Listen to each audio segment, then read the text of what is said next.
Good morning students, मैं मनीषा आपके अपने यूट्यूब चैनल बीजीएम क्लासेस में आपका हार्दिक स्वागत करती हूँ।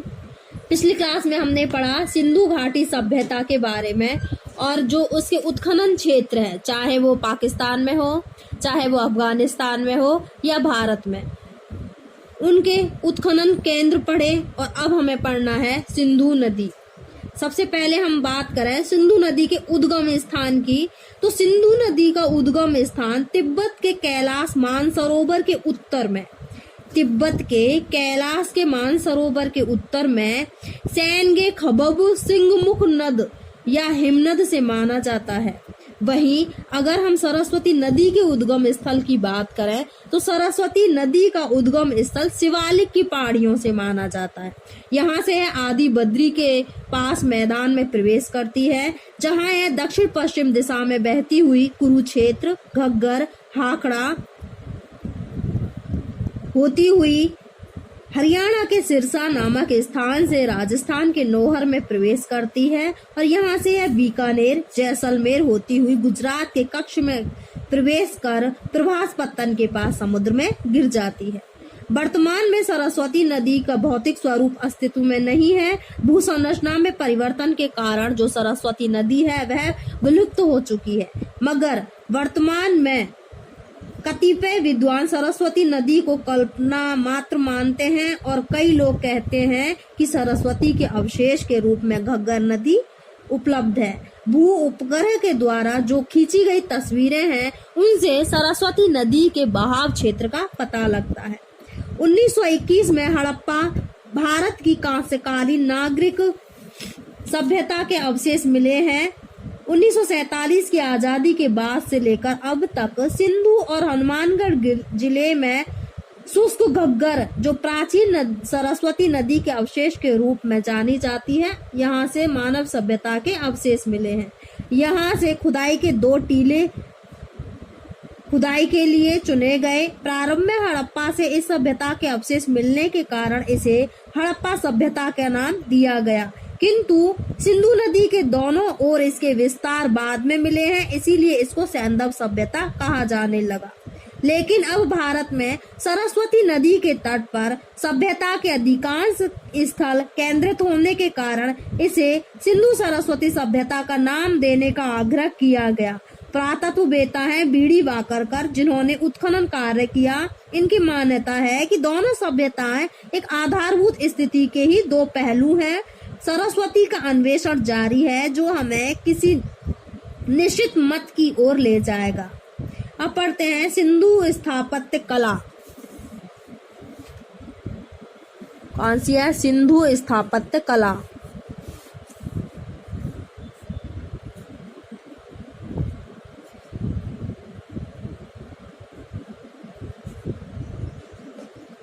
सिंधु स्थापत्य कला के अंतर्गत हमें पढ़ना है सबसे पहले नगर नियोजन।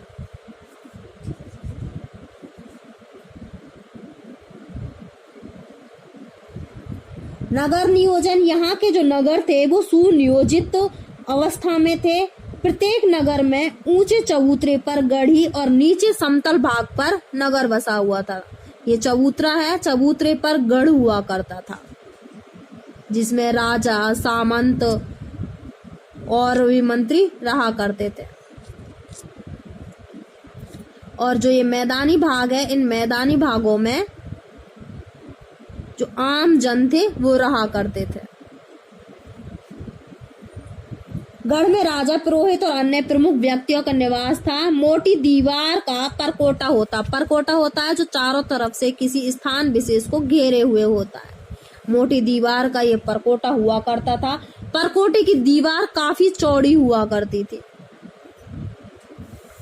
नीचे समतल पर नगर बसा रहता। नगर में एक दूसरे को समकोण पर काटती हुई चौड़ी सड़कें होती थी और इनकी चौड़ाई 9 से 34 फीट थी। जो ये सड़कें हैं जैसे कि ऐसे काटती थी एक दूसरे को समकोण पर, और इनकी जो चौड़ाई मिली है हमें, ये मिली है 9 से 34 फीट। 9 से 34 फीट इनकी चौड़ाई मिली है। यहाँ हमें एक सड़क मिली है जो 34 फीट की है और ऐसा माना जाता है कि यह संभवतः राजमार्ग रहा होगा। गलियां मिली हैं यहाँ, और गलियों की अगर चौड़ाई की बात करें तो 2.2 मीटर चौड़ी गलियां मिली है। कितनी? 2.2 मीटर चौड़ी गलियां मिली है।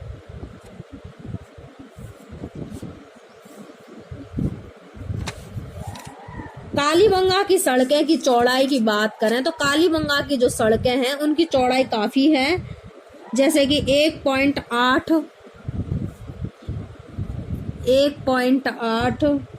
3.6, 5.4 इत्यादि मीटर की चौड़ी सड़कें मिली है। बड़ी ईंटों की आकृति का अनुपात, जो बड़ी ईंटें हैं, बड़ी ईंटों की आकृति का अनुपात है 4:2:1। नालियों से पानी की निकासी की उचित व्यवस्था मिली है। पक्की ईंटों से मिस्रवासी भी परिचित नहीं थे। साधारणतः प्रत्येक घर में 3 से 4 कक्ष, स्नानागार, शौचालय, पाठशाला व कुआं मिला है। मध्य में आंगन हुआ करता था और प्रत्येक घर में जल की निकासी के लिए नालियों का भी प्रबंध था। प्राचीन सभ्यता में जल निकासी की जितनी सुंदर व्यवस्था हमें सिंधु घाटी सभ्यता में देखने को मिली है, वैसी व्यवस्था भारत में क्या विश्व में भी अन्य स्थानों पर नहीं मिली है।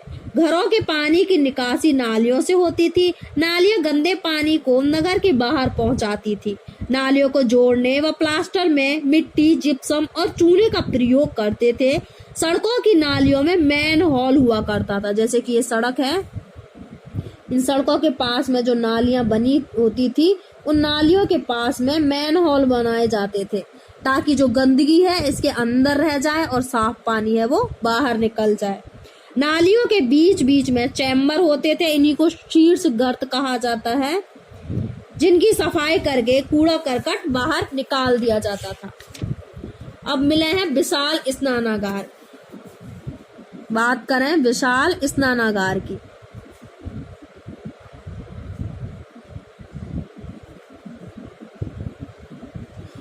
विशाल स्नानागार सबसे ज्यादा मिले हैं वो मोहनजोदड़ो में मिले हैं।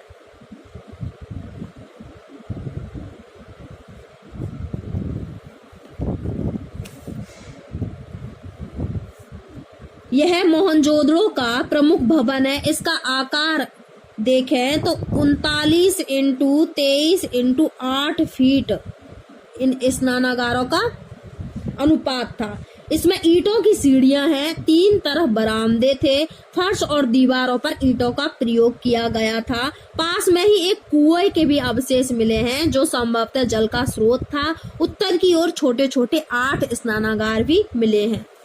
बात करें विशाल अन्नागार की, विशाल अन्नागार, ये विशाल अन्नागार है, मोहनजोदड़ो और हड़प्पा दोनों में ही प्राप्त होते हैं। मोहनजोदड़ो का अन्नागार 2 भागों में विभाजित था।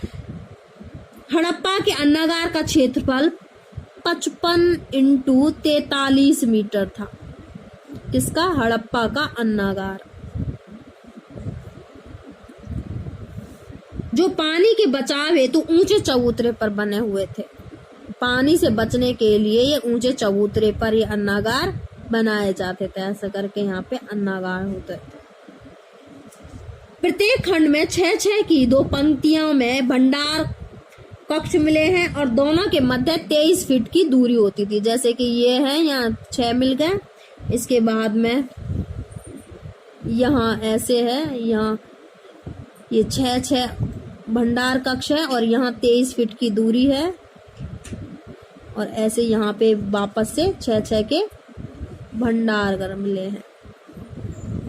इसका प्रवेश रावी की ओर होता था। ऐसे अन्नागार मेसोपोटामिया के नगरों में भी मिले हैं। जो ऐसे अन्नागार है ये मेसोपोटामिया के यहाँ पे भी मिले हैं। विशाल स्टेडियम और जलाशय, विशाल स्टेडियम और जलाशय, ये धौलावीरा के उत्खनन से 16 बड़े जलाशय प्राप्त हुए हैं। ये जो धौलावीरा है, धौलावीरा कहाँ पे है? गुजरात में। तो धौलावीरा के अंतर्गत हमें विशाल स्टेडियम मिले हैं और जलाशय मिले हैं, जिनसे हमें तत्कालीन जल संग्रहण की व्यवस्था की जानकारी मिलती है। इनसे हमें ऐसा माना जाता है कि यहाँ पर जल संग्रहण हेतु ये सब बनाया गया था। दुर्ग के दक्षिण में शिला को काट करके 95 इंटू 11.42 इंटू 4 मीटर का जलाशय बना हुआ है। इसके अलावा धौलावीरा में विशाल स्टेडियम मिले हैं। स्टेडियम के आकार की बात करें तो है 283 इंटू 45 स्टेडियम का आकार है। स्टेडियम के चारों तरफ दर्शकों को बैठने के लिए सोपान बनाए हुए, सोपान अर्थात सीढ़ियां। समारोह स्थल दुर्ग की प्राचीर से जुड़ा हुआ और इसकी चौड़ाई 12 मीटर थी। विशाल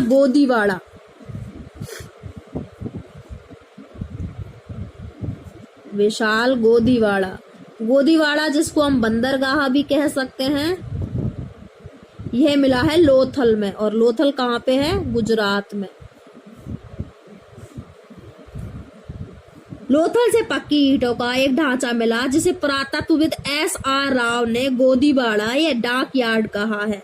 इसका आकार 214 इंटू 36 मीटर था। उत्तरी दीवार में 12 मीटर चौड़ा प्रवेश द्वार था जिससे जहाज आते जाते थे और इसका जो प्रवेश द्वार है भोगवा नदी की तरफ था। भोगवा नदी की तरफ इसका प्रवेश द्वार था। राव लिखते हैं कि लोथल की गोदी फिनिशिया और रोम की गोदियों से काफी अधिक विकसित और प्राचीनतम थी। लोथल का डाकयार्ड वर्तमान में विशाखापट्टनम में बने डाकयार्ड से बड़ा था। अब विशाखापट्टनम का जो गोदीवाड़ा या बंदरगाह कह सकते हैं वो कहाँ पे है?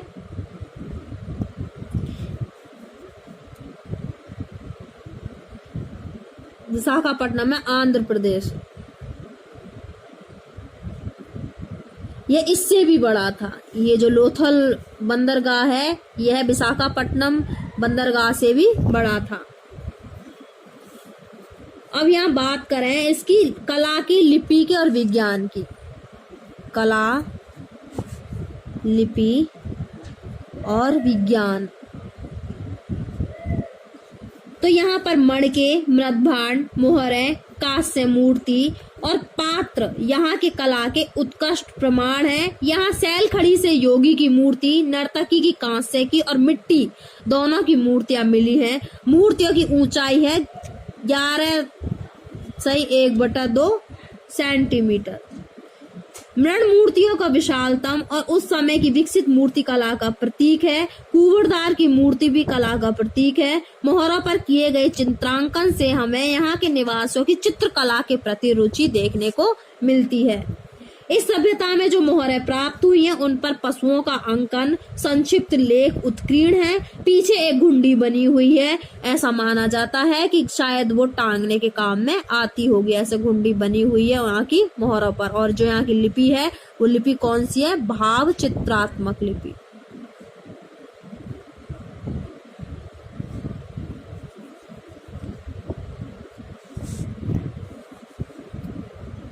मोहरों पर अभी तक 2500 लेख उपलब्ध हो चुके हैं और सबसे बड़ा और लंबा बड़े अक्षरों का अभिलेख धौलावीरा से मिला है।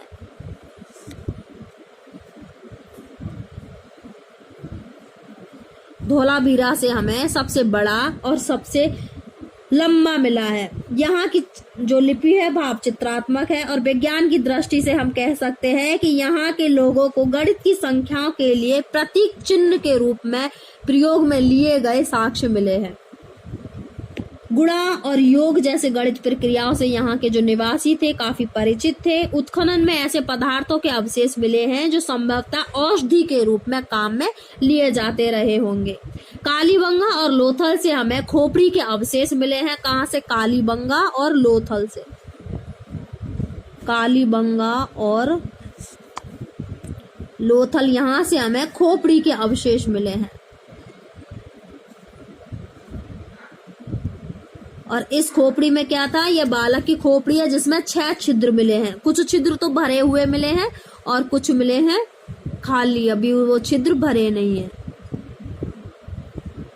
तो ऐसा माना जाता है कि ये शल्य चिकित्सा से भी परिचित थे। धातु विज्ञान के तथ्यों से भी परिचित थे, क्योंकि धातु की ढलाई और उपकरण निर्माण की विकसित शैली थी और इससे ये परिचित थे। मोहनजोदड़ो से हमें नर्तकी का कांस्य मूर्ति दैमाबाद, जो कि महाराष्ट्र में है, यहाँ से हमें रथ की आकृति के परिणाम मिले हैं। मिट्टी के बर्तन कुम्हार के चाक पर बनाए जाते थे। पकाने के लिए 2.1 मीटर की भट्टियों के अवशेष मिले हैं। पकाने के बाद इन पर गेरू रंग करके तूलिका से काले रंग की डिजाइन बनाई जाती थी। जो ये मिट्टी के बर्तन हैं, इन मिट्टी के बर्तनों को गेरुआ रंग से रंग दिया जाता था और पका दिया जाता था, और पकाने के बाद में तुलिका से काले रंग से इनके ऊपर चित्रांकन किया जाता था। हमने देखा आज की क्लास में कि विशाल स्नानागार कहाँ से प्राप्त होते हैं, विशाल अन्नागार, विशाल जलाशय और स्टेडियम। उसके बाद में हमने देखा यहाँ की कला, लिपि और विज्ञान। नेक्स्ट क्लास में हम पढ़ेंगे आर्थिक उपलब्धियां। उम्मीद करते हैं कि आपको ये सब कुछ बहुत अच्छे से समझ में आ रहा होगा। अगर आपको यह सब समझ में आ रहा होगा तो चैनल को लाइक करें, सब्सक्राइब करें और शेयर करें। Okay, thank you for listening and learning and watching.